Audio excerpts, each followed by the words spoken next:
pamahalaan sa posibleng pagbabago ng ilang probisyon ng Pax Silica Initiative habang patuloy nitong pinakikinggan ang mga pangamba ng publiko.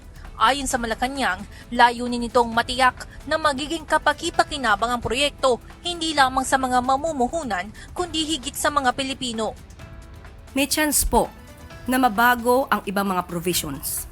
Kung ano po yung maaari pang mas maging magandang idulot sa ating mga kababayan, sa bansang Pilipinas, and of course sa mga partners, yun naman po ay isa sa alang-alang.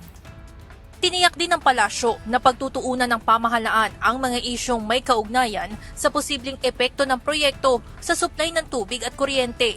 Hinihikayat din ang mga sektor na may mga katanungan o pangamba na makipag-ugnayan sa mga kinauukulang ahensya upang mabigyan ng agarang paglilinaw at solusyon.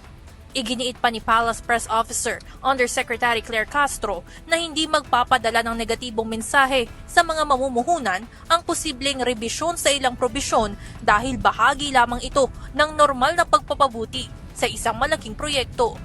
Samantala, sinabi naman ng Department of Justice na nagkahanda nitong suriin ang mga legal at konstitusyonal na aspeto ng Pax Silica kapag ito ay formal nang inirefer sa kanila.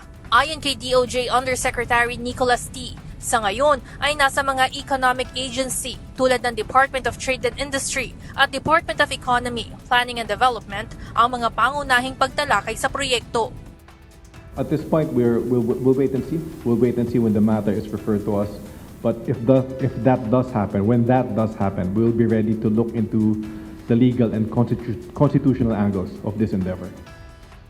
Ang Pax Silica ay ang pagpapatayo ng isang high-tech industrial hub sa New Clark City sa Tarlac sa ilalim ng partnership ng Pilipinas at Estados Unidos na inaasahang magpapalakas sa AI at digital infrastructure ng bansa.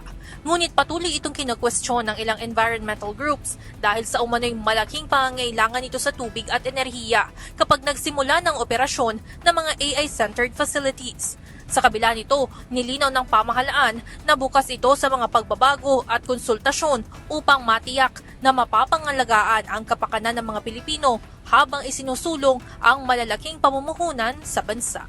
Evan Alvarez, UNTV News and Rescue. Diyos ang aming sandigan, serbisyo publiko ang aming pinakahalagahan.